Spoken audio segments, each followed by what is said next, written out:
Ever feel like you're a great employee, but you're ready for that next step? To actually lead? Well, you're in the right place. Today, we're going to dig into a young manager playbook. It's this awesome guide all about flipping the switch on how you see your job and building real, solid control right from the very beginning. Okay, so let's jump right in. The playbook kicks things off by showing us two very different people, two paths you can take. First up, you've got the normal employee. You know the type. They're kind of stuck in their own little world, just focused on their one task, waiting for someone to tell them what to do next. But then you have the promise leader. And this person? They're playing a totally different game. They see the whole board, not just their one piece.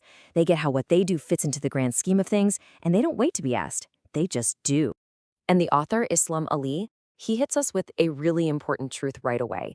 He says, look, a title doesn't make you a leader. It's not about getting that corner office. Real leadership, it's all about your impact and your influence. It's something you earn with what you do every single day, not something a promotion just hands you. So that's a great thought, right? But what does it actually look like? And that brings up a huge question, doesn't it? If a fancy title isn't the goal, then how do you even start? Where do you begin building that kind of impact, that kind of influence, like right now, today, from your desk? Okay, and this is where the playbook really flips the script. It says that good management isn't about your personality. You don't have to be some super charismatic, outgoing person. Nope. It's a system of control that you can actually learn and build piece by piece. It's a skill, not a gift. So how do we build this system? Well, the playbook lays out a really clear roadmap for us. It all comes down to three basic pillars. Three pillars of control. And here they are: people, engineering, and materials. The playbook argues that pretty much any chaotic workplace, it uses a fabrication shop as an example, can be totally tamed if you mastered these three things. And here's the kicker: you have to do it in that exact order. All right, let's tackle that first pillar, people. And right away, let's be clear. This isn't about pep talks or team building exercises. This is all about structure. The author makes a fascinating point. He says most jobs don't fail because a machine breaks or the drawings are wrong. No, they fail because nobody really knows who's responsible for what. There's just confusion. The org chart, the structure of the team, it just doesn't line up with how the work actually needs to flow.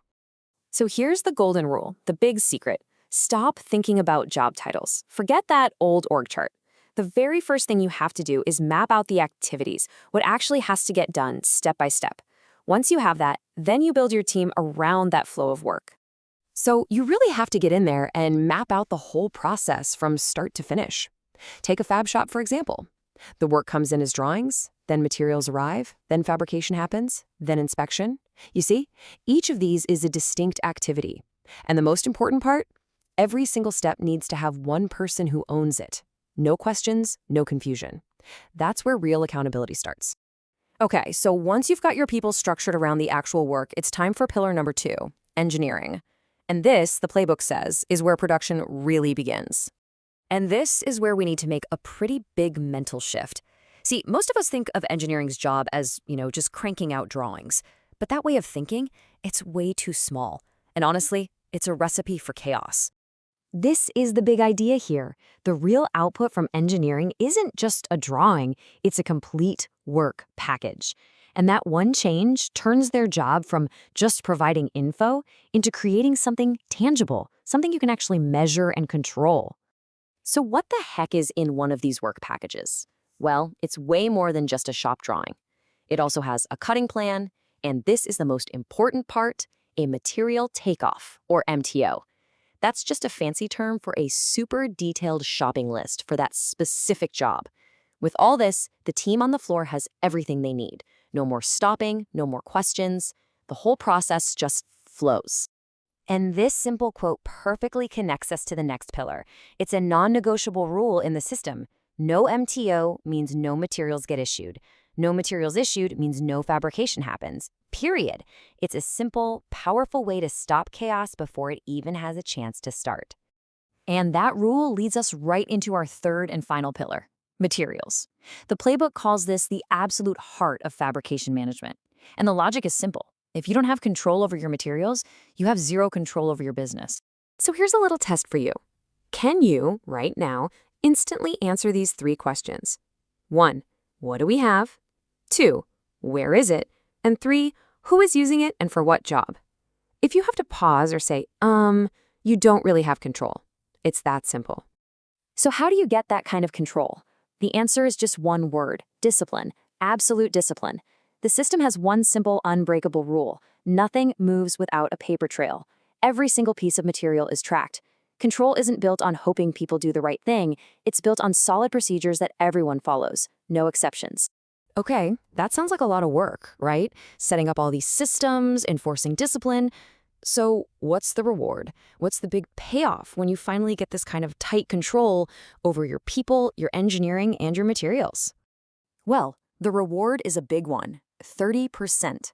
By putting these exact ideas into practice, the author saw a 30% jump in productivity on his own line. We're not talking about theory here. This is a real result from the real world. And here's the best part: that huge 30% gain, it didn't come from cracking the whip or making people work longer hours. Not at all. It came from the system itself doing all the heavy lifting. It just got rid of all the roadblocks, all the waiting around, all the waste that was slowing everybody down in the first place. And this really gets to the heart of the leader's mindset. It's about getting your priorities straight. It's governance before speed, structure before scale, and discipline before profit.